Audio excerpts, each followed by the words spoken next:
Bienvenidos una vez más aquí a nuestra conversación sobre justamente lo que es la tolerancia, el uso de palabras en contextos diferentes, o mejor dicho, el uso de palabras de la Biblia que nosotros las aplicamos con los conceptos actuales y que muchas veces nos generan confusión. En el video pasado yo hablé sobre la tolerancia justamente de una manera general y yo quiero hoy mostrar el aspecto de la tolerancia con relación a otras religiones, no solo sobre las religiones fuera del cristianismo, sino también sobre los diversos conceptos que se mueven a través del cristianismo, las propias sectas cristianas. Pero vamos a comenzar con los de afuera, ¿no? Con las otras creencias, las otras religiones que no tienen nada que ver con el cristianismo. Comúnmente se dicen que todos los caminos llevan a Dios, siguiendo aquel dicho de que todos los caminos llevan a Roma. Lógico que en la época del Imperio Romano ellos hicieron que todos los caminos, sean rutas terrestres o marítimas, tuvieran en Roma una especie de hub, lo que hoy es el hub en términos de aeropuerto.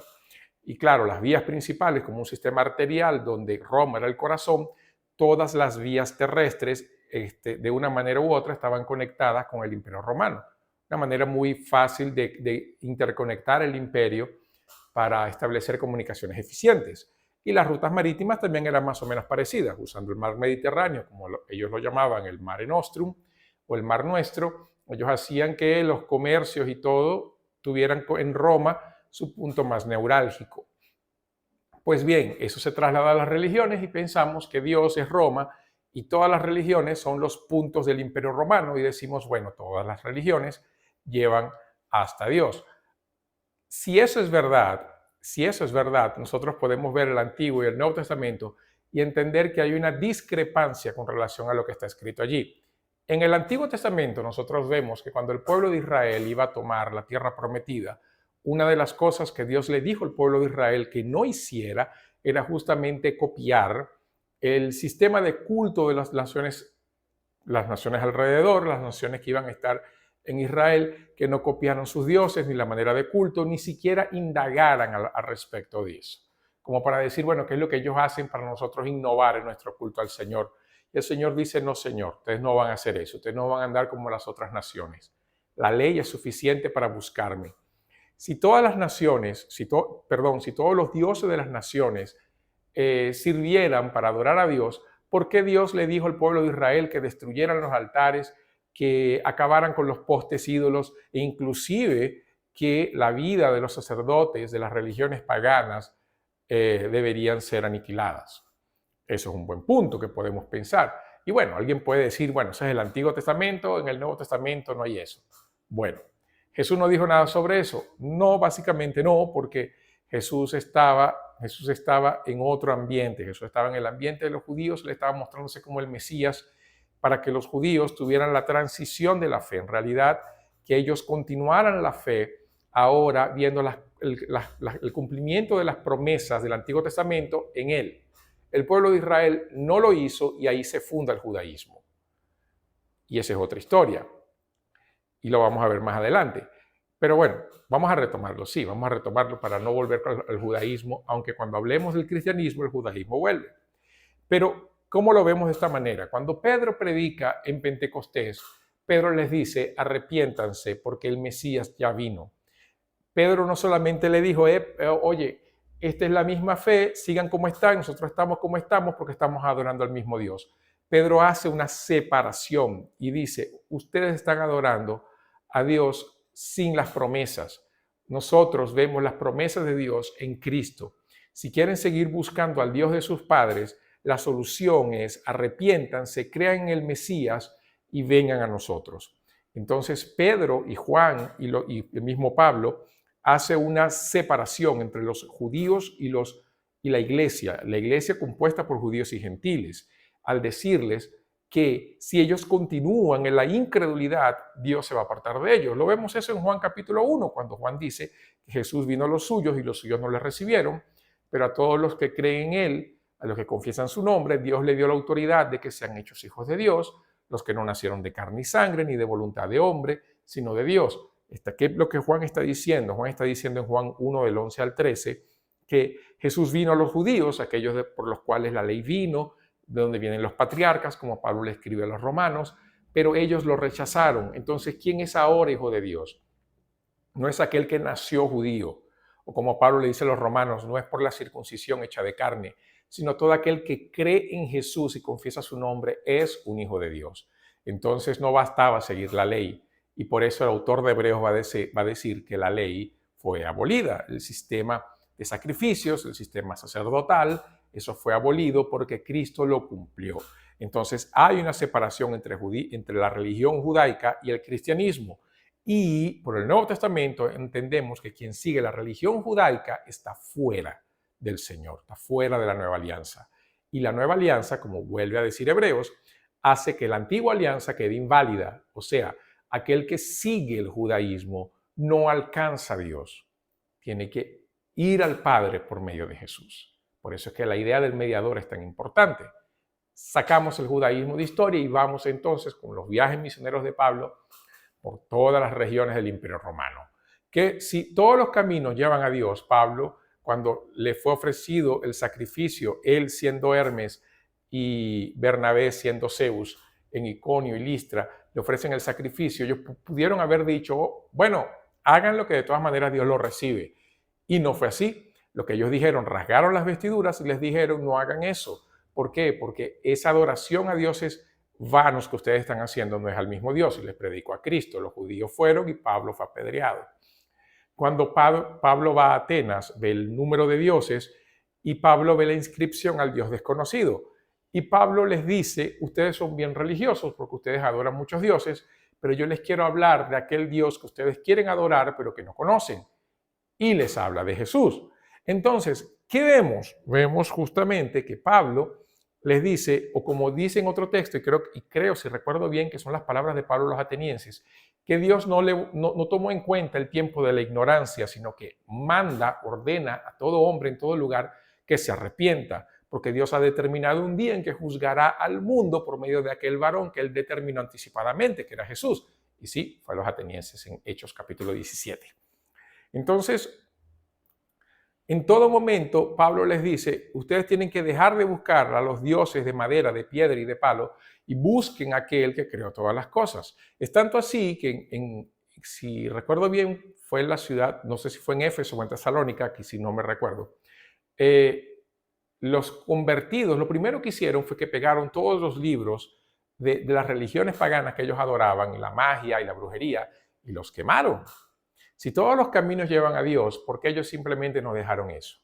Cuando nosotros vemos en la Biblia la manera como está escrito, vemos 1 Corintios, cuando Pablo dice que aquel que adora un ídolo está adorando a los demonios y no a Dios, vemos que sí hay una separación entre el Dios del cristianismo y los dioses de las otras religiones.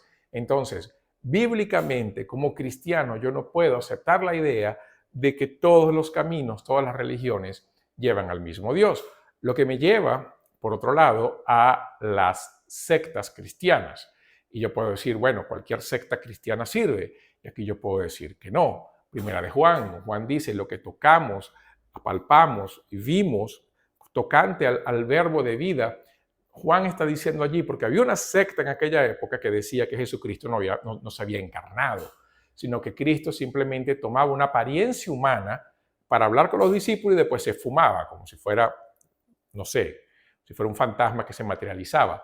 Por eso es que Juan dice, todo espíritu que confiesa que Jesucristo ha venido en carne es de Dios.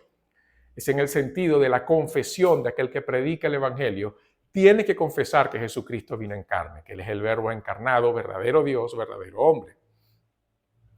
Ese es el aspecto. Entonces nosotros vemos por otro lado los judaizantes que le decían a los gálatas, a los filipenses, a los colosenses, que ellos también debían circuncidarse y guardar la ley. Y Pablo le dice a los gálatas, si ustedes se circuncidan, de nada les sirvió Jesús murió en vano. Y también eso está en la carta a los hebreos. Entonces, el cristianismo judaizante también fue rechazado. Y así a lo largo del tiempo también no todo cristianismo lleva a Dios. No todo aquel, como dijo el propio Jesús, no todo aquel que dice Señor, Señor, entrará en el reino de los cielos. Entonces, el mismo Jesús es intolerante en ese sentido, porque Él va a decir, en aquel día me dirán, Señor, en tu nombre hicimos milagros, en tu nombre predicamos, en tu nombre hicimos obras. Y Jesús le dice, de cierto les digo, no los conozco, apártense de mí. Y en otro texto, ese es Mateo 7, y en Mateo 25, Jesús le va a decir a ese mismo grupo de personas, malditos vayan al fuego eterno porque tuve hambre y no me dieron de comer, tuve sed y no me dieron de beber, estuve enfermo y no me visitaste, estuve preso y no fuiste a verme. Y ellos le van a preguntar, ¿cuándo nosotros no hicimos eso? Y Jesús le dijo, cuando no lo hicieron a uno de mis pequeños, tampoco me lo hicieron a mí. O sea, no todo aquel que confiesa a Jesús realmente es un hijo de Dios. Entonces tampoco pensar que todos los caminos del cristianismo llevan a Dios es un pensamiento cristiano.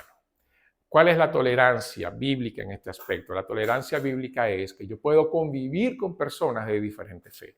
Puedo hacerlo, claro, porque si no tendríamos que aislarnos, ser como los monjes, la vida monástica, irnos para conventos y quedarnos allí. No, somos llamados a estar en el mundo, a vivir en el mundo, influenciar al mundo.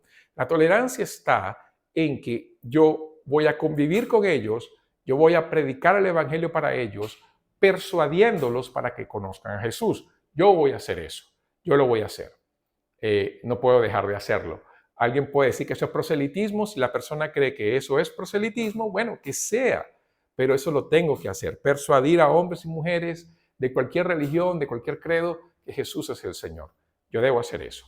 La tolerancia está en que yo voy a hacer eso sin, aún mostrando el pecado de la religión que él cree, aún diciendo que los ídolos o las filosofías que él cree no son bíblicas, y si él pregunta si eso es de demonios, voy a tener que decir que sí, pero de cualquier manera, yo no quiero ofender a la persona, yo voy a mostrar la verdad. Si ella se ofende, es problema de ella. Yo voy a hablar la verdad en amor, yo no voy a apuntar el dedo, se lo voy a decir de mala manera. ¿Por qué? Porque yo quiero que ella conozca a Jesús, yo quiero que ella sepa que está en el camino equivocado. Es como si alguien está yendo para el precipicio y tú no se lo vas a decir porque simplemente no quieres que se ofenda. O sea, si le dices, mira, estás yendo al precipicio y él dice que no y se ofende, bueno, ¿cuál es el problema? O sea, tú vas a insistir porque tú no quieres que se muera. Es la misma circunstancia. Predicar el evangelio, decirle a la persona que está equivocada porque necesita a Cristo, es un acto de amor. Sí, para el tolerante no parece, pero lo es, porque es un acto de amor, porque yo quiero que ella conozca a Jesús, que esa persona reciba el evangelio y tenga la vida eterna. Yo quiero que esa persona tenga el perdón de los pecados, obtenga la vida eterna, viva la plenitud de la gracia de Dios y cuando muera pueda ir al cielo. Eso es un acto de amor. Tolerancia es decírselo, y si esa persona llega a decir que no, pues la vida sigue, seguimos siendo amigos y en otra oportunidad se lo voy a hablar. Tolerancia es conversar con él en un intercambio de ideas donde podamos, al final del intercambio de ideas, aunque él no se convierta, quedar en paz. ¿Por qué? Porque la discusión fue en el ámbito de las ideas, aunque yo quiero que esa persona se convierta. Entonces siempre va a haber ese lado, como le pasó cuando Pablo habló con Festo y con Félix, que ellos uno quedó diciéndole, Pablo, te estás volviendo loco, y el otro le dijo, pero tú quieres que yo sea cristiano. Y Pablo le dijo, claro que yo quiero. O sea, esa es la vida que tenemos. Yo puedo y yo debo vivir en un mundo que va a ser hostil a mi persona y a todo aquel que confiesa a Jesús, justamente por causa de que nosotros somos una piedra en el zapato. Es bueno aceptar eso. ¿Por qué? Porque en la medida que apuntamos a Jesús, la santidad de Dios, la justicia de Dios, el pecado y todo eso, la persona se va a sentir señalada. Pero la buena noticia para esas personas es que nosotros hacemos eso no porque seamos superiores, sino porque nosotros sabemos lo que es estar del otro lado y sabemos lo que es estar de este lado. Sabemos lo que es una vida de pecado y sabemos lo que es tener los pecados perdonados. Entonces, la manera como abordamos a la persona no es desde el punto de vista de un juez que quiere condenar a la persona, sino desde el punto de vista de un médico que quiere dar la medicina a aquella persona porque esa medicina ya funcionó en mí. Y de hecho, yo ainda estoy recibiendo dosis de esa medicina cada día. Entonces, esa es la verdadera razón. Entonces, mi predicación será una predicación con gracia, con misericordia, con verdad, pero al mismo tiempo, y si es posible, con lágrimas de dolor, o con lágrimas de arrepentimiento o con lágrimas de alegría por causa de la obra de Jesús. Cuando nosotros entendemos eso y practicamos esa predicación más íntima, con un sentido más sublime de las cosas, no voy a decir que va a ser mejor, debería ser mejor, pero cada corazón es cada corazón. Sin embargo, no deje de predicar el Evangelio, aunque las personas digan que eres un intolerante. Eso no es problema nuestro. Los apóstoles fueron perseguidos, la iglesia ha sido perseguida hasta el día de hoy. Si alguien cierra la puerta o deja de hablar con nosotros por causa de que decimos que solo el cristianismo es la verdad y solo el Evangelio tiene la verdad, pues hagamos como dice Jesús. Alabemos al Señor, alegrémonos. ¿Por qué? Porque así también sucedió con los profetas en la antigüedad. Entonces, no tenga miedo de ser calificado de intolerante porque usted no sigue la tolerancia predicada por ellos. Sí, entienda que somos llamados a predicar el Evangelio. No sea fastidioso demasiado, pero cuando tenga que hablar del Evangelio, hágalo sin temor. Confíe en la gracia de Dios. Y el resultado no depende de nosotros, depende de la acción del Espíritu en la vida de ellos. Eso es todo por este momento. ¿Tenemos más para hablar de tolerancia? Sí, este solo fue el aspecto religioso. Y después de la tolerancia hablaremos de otras palabras que también tienen un sentido contrario a aquello que en la Biblia está. Hasta entonces, escúchenos por las plataformas de YouTube, Spotify, Deezer, iBooks también. Y no deje también de inscribirse en nuestros canales y medios de comunicación. Que Dios te bendiga y hasta la próxima.